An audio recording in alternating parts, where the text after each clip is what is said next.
Welcome to the 1000 Nights and 1 Night. Now, when it was the 755th night, she continued, It hath reached me, O auspicious king, that when Badr Basim acquainted the old grocer with all the doings of Queen Lab, and what he had seen of her proceedings, the sheikh gave him to know that all birds upon the tree were young men and strangers, whom she had enchanted, and that the blackbird was one of her Mamelukes, whom she had transmewed. And, continued the sheikh, whenas she lusteth after him, she transformed herself into a she-bird, that he may enjoy her, for she still loveth him with passionate love. When she found that thou knewest of her case, she plotted evil against thee, for she loveth thee not wholly. But no harm shall betide thee from her, so long as I protect thee. Therefore fear nothing, for I am a Moslem by name Abdallah, and there is none of my day more magical than I. Yet do I make use of gramarye save under constraint. Many a time have I put to naught the sorceries of yonder accursed, and delivered folk from her, and I care not for her, because she can do me no hurt. Nay, she feareth me with exceeding fear, as do all in the city who like her are magicians, and serve the fire, not the omnipotent sire. So tomorrow come thou to me, and tell me what she doth with thee, for this very night she will cast about to destroy thee, and I will tell thee how thou shalt do with her, that thou mayest save thyself from her malice. Then King Badr Basim farewelled the sheikh, and returned to the queen, whom he found awaiting him. When she saw him, she rose, and seating him and welcoming him, brought him meat and drink, and the two ate till they had had enough, and washed their hands. After which she called for wine, and they drank till the night was well half spent, when she plied him with cup after cup, till he was drunken, and lost sense and wit.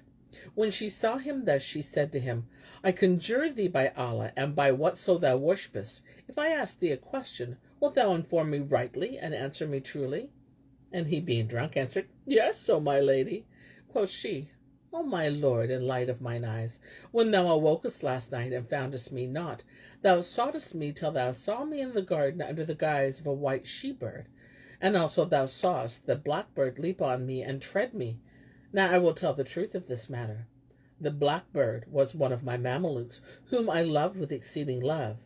But one day he cast his eyes upon certain of my slave girls, wherefore jealousy gat behold of me, and I transformed him by my spells into a black bird, and her I slew.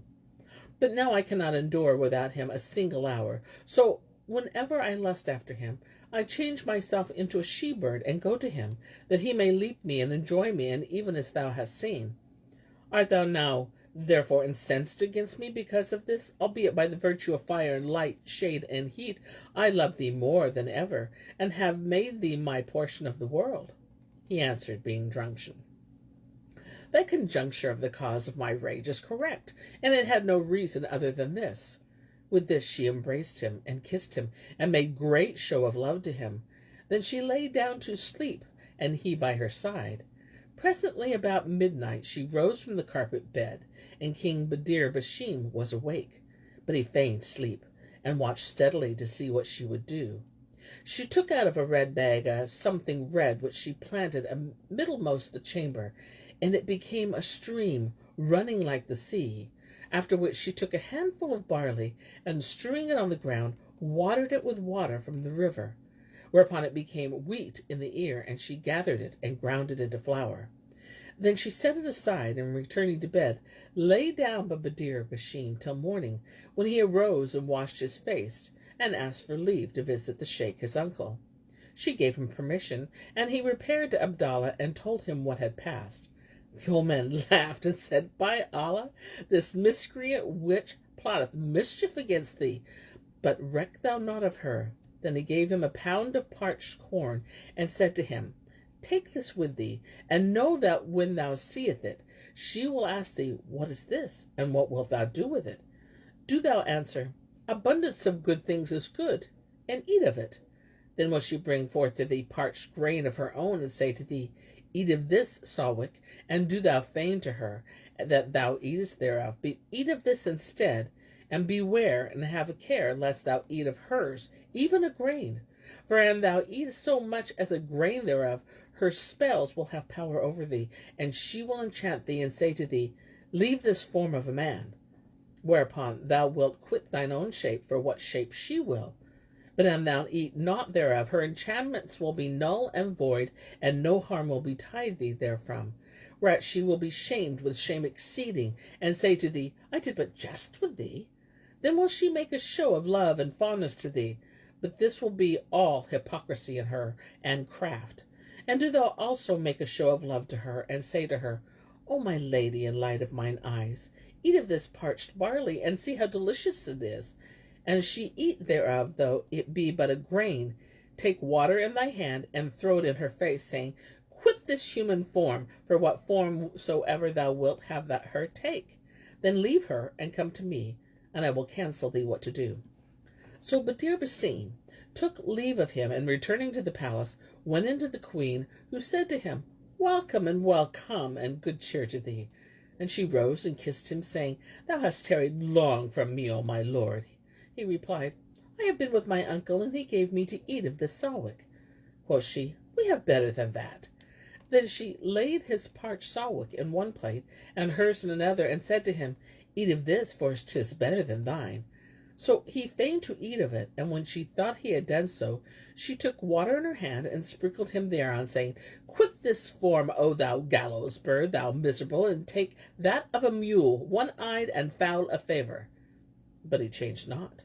Which when she saw, she arose and went up to him, and kissed him between the eyes, saying, O my beloved, I did but jest with thee. Bear me no malice because of this. Quoth he, O my lady, I bear thee no whit of malice. Nay, I am assured that thou lovest me, but eat of this parched barley.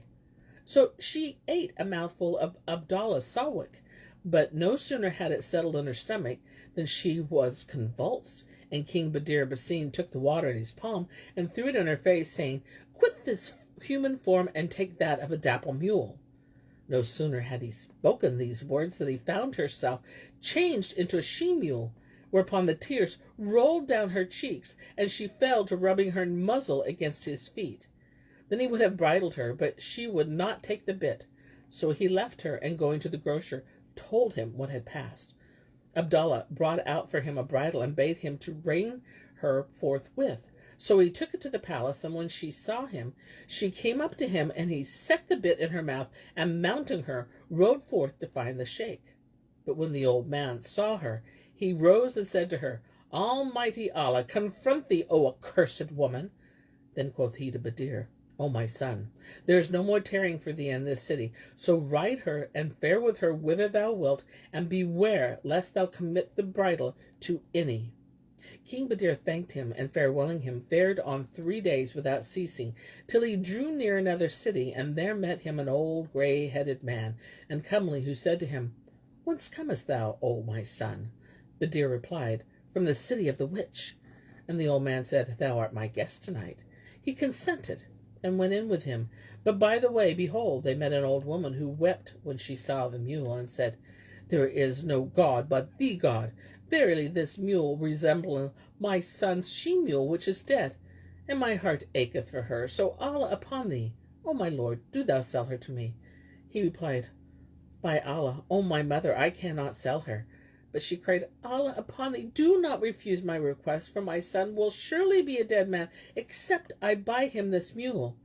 And she importuned him till he exclaimed, I will not sell her save for 1,000 dinars, saying in himself, Whence should this old woman get 1,000 gold pieces? Thereupon she brought out from her girdle a purse containing 1,000 ducats, which when King Badr Basim saw, he said, O my mother, I did but jest with thee. I cannot sell her. But the old man looked at him and said, O my son, in this city none may lie, for whoso lieth they are put to death. So King Badr Basim lighted down from the mule, and Shahrazad perceived the dawn of the day. Now when it was the 756th night, she pursued, It hath reached me, O auspicious king, that when Badr Basim dismounted from and delivered the mule to the old woman, she drew the bit from her mouth, and taking water in her hand, sprinkled the mule therewith, saying, O my daughter, quit this shape for that form wherein thou wast aforetime. Upon this she was straightway restored to her original semblance, and the two women embraced and kissed each other. So King Badr Basim knew that the old woman was Queen Lab's mother, and that he had been tricked, and would have fled, when lo, the old woman whistled a loud whistle, and her call was obeyed by an Ifrit, as he were a great mountain, whereat Badr was affrighted and stood still.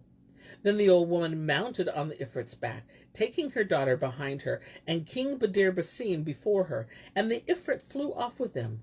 Nor was it a full hour ere they were in the palace of Queen Lab, who sat down at the throne of the kingship, and said to Badr, Gallows bird that thou art, now am I come hither, and have attained to that I desired, and soon will I show thee how I will do with thee with yonder old man the grocer. How many favours have I shown him? Yet he doth me frowardness, for thou hast not attained thine end, but by means of him. Then she took the water, and sprinkled him therewith, saying, Quit the shape wherein thou art for the form of a foul-favoured fowl, the foulest of all fowls. And she set him in a cage, and cut him off from meat and drink. But one of her women, seeing this cruelty, took compassion on him, and gave him food and water without her knowledge. One day the damsel took her mistress at unawares, and going forth the palace, repaired to the old grocer, to whom she told the whole case, saying, Queen Lab is minded to make an end of thy brother's son. The sheikh thanked her and said, There is no help, but that I take the city from her, and make thee queen thereof in her stead. Then he whistled a loud whistle, and there came forth to him an Ifrit with 4 wings, to whom he said, Take up this damsel, and carry her to the city of Julnar the Seaborn, and her mother Farashah, for they twain are the most powerful magicians on face of the earth.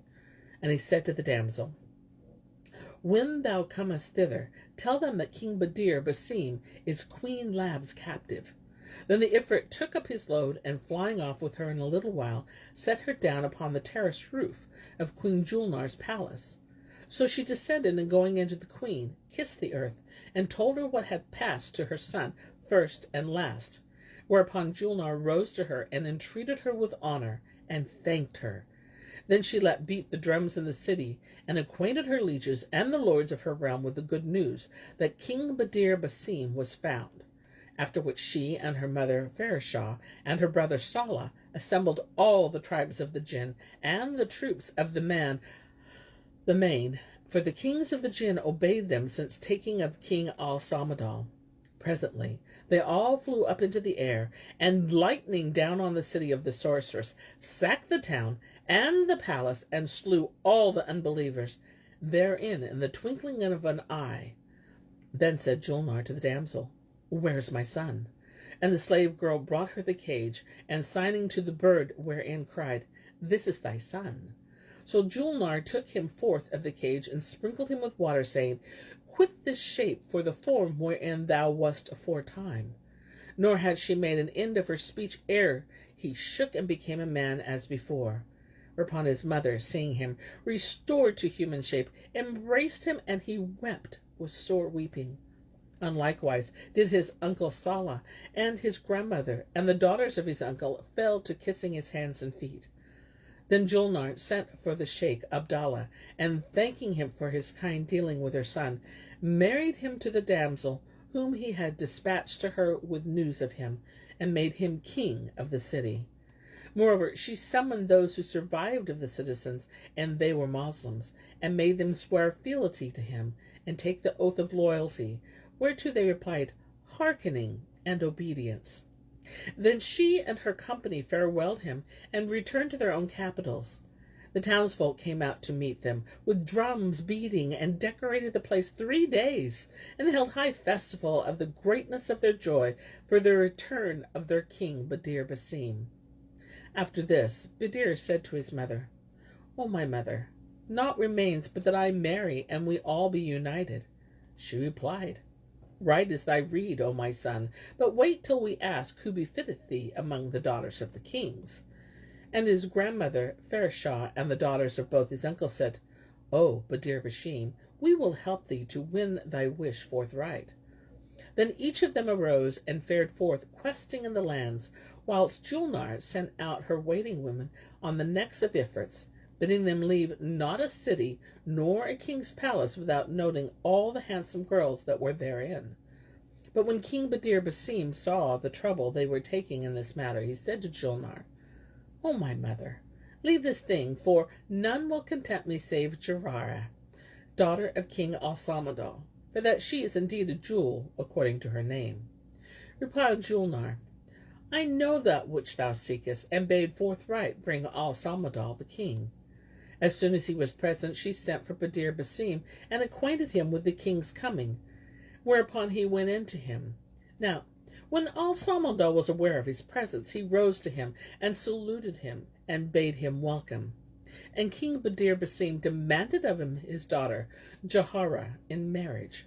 Quoth he, "She is thine handmaid, and at thy service and disposition," and dispatched some of his suite, bidding them seek her abode, and after telling her that her sire was in the hands of King Badr Basim, to bring her forthright. So they flew up into the air and disappeared, and they returned after a while with the princess, who, as soon as she saw her father, went up to him and threw her arms around his neck. Then looking at her, he said, "O my daughter, know that I have given thee in wedlock to this magnanimous sovereign and valiant lion, King Badr Basim, son of Queen Julnar the Seaborn, that he is the goodliest of the folk of his day, and most powerful, and the most exalted of them in degree, and noblest in rank. He befitteth none but thee, and thou none but him." Answered she, "I may not gainsay thee, O my sire. Do as thou wilt, for indeed chagrin and despite are at an end, and I am one of his handmaids." So they summoned the Kazi and the witnesses who drew up the marriage contract between King Badr Basim and Princess Jahara. And the citizens decorated the city and beat the drums of rejoicing, and they released all who were in the jails, whilst the king clothed the widows and the orphans, and bestowed robes of honor upon the lords of the realm and emirs and grandees.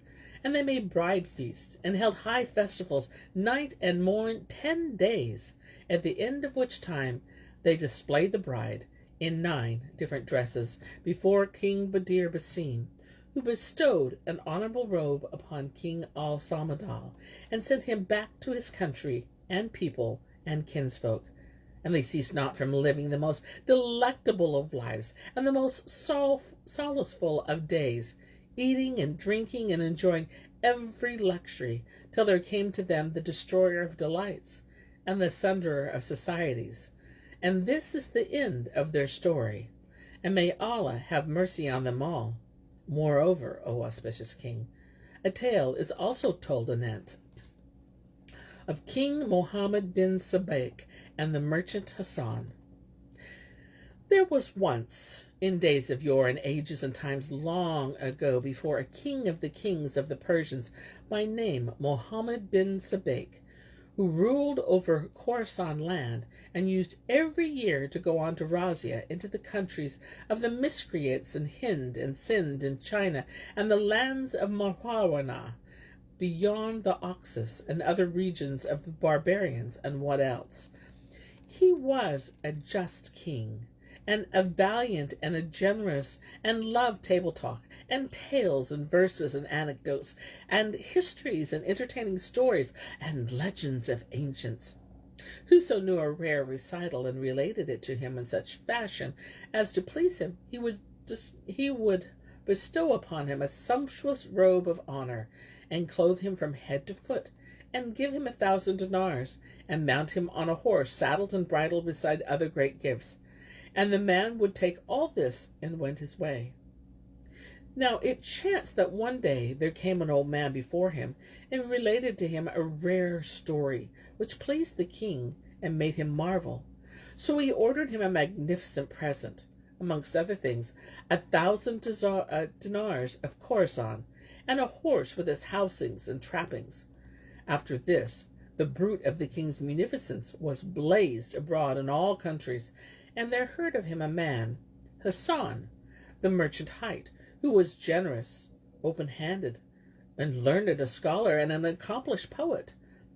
Now that king had an envious wazir, a multum in parvo of ill, loving no man, rich nor poor, and whoso came before the king, and he gave him aught, he envied him, and said, Verily, this fashion annihilateth wealth, and ruineth the land, and such is the custom of the king. But this was not save envy, and despite in that minister. Presently the king heard talk of Hassan the merchant, and sending for him, said to him as soon as he came into the presence, O merchant Hassan, this wazir of mine vexeth and twarteth me concerning the money I give to poets and boon companions and storytellers and gleemen, and I would have thee tell me a goodly history and a rare story, such as I have never heard before. And it please me, I will give thee lands galore and their forts in free tenure, in addition to thy fiefs and untaxed lands. Besides which I will put my whole kingdom in thy hands, and make thee my chief wazir. So shalt thou sit on my right hand and rule my subjects. But an thou bring me not that which I bid thee, I will take all that is in thy hand, and banish thee from my realm. Replied Hassan, Hearkening and obedience to our lord the king.